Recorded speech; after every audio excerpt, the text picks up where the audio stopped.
My daughter graduated from Everett's Institute as a nursing assistant and was getting work through a temp agency. After looking around, she could only find minimum wage work. Working full-time and a part-time job, my daughter still couldn't make enough to support herself and her son. My daughter is forced to rely more and more on the system that strips her of her dignity.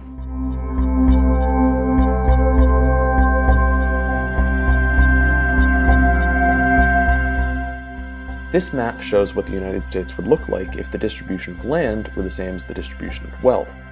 A huge chunk of the country, 35%, is owned by the wealthiest 1%. Another 28% is owned by the next 4%, so that the richest 5% own 63% combined.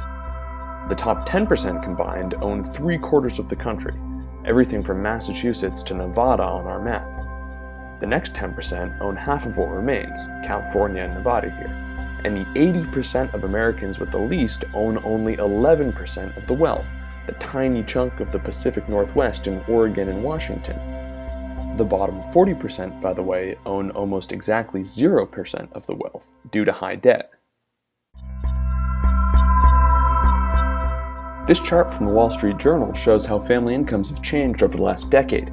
The income of the top 0.01% has nearly doubled, from $12 million to $21.5 million.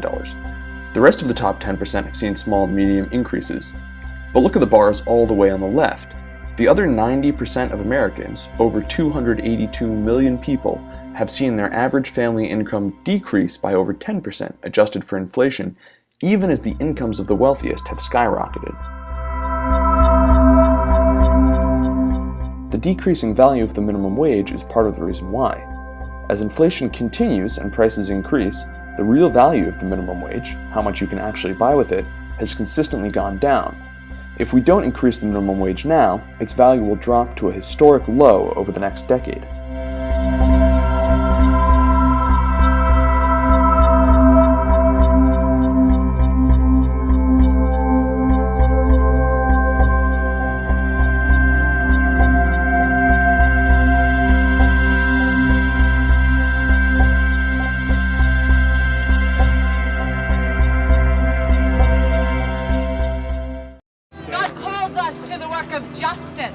Our faith traditions challenge us in word and deed to love God and our neighbor.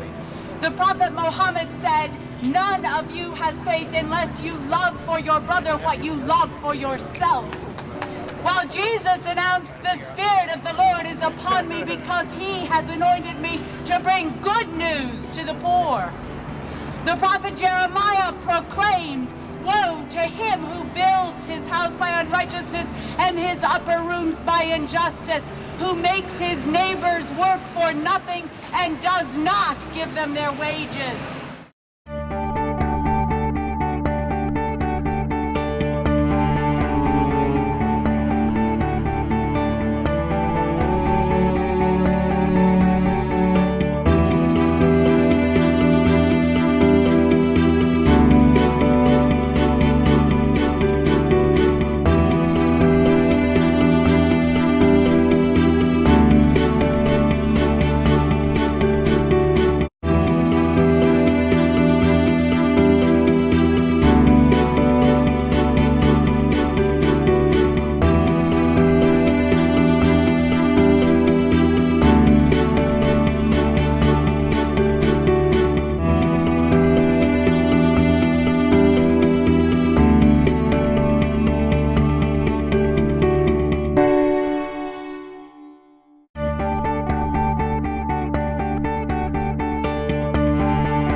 Collect 388 signatures as part of my church has given me the opportunity to step out on faith, and it is bringing me out of my comfort zone to witness to others and to be empathetic to people's struggles.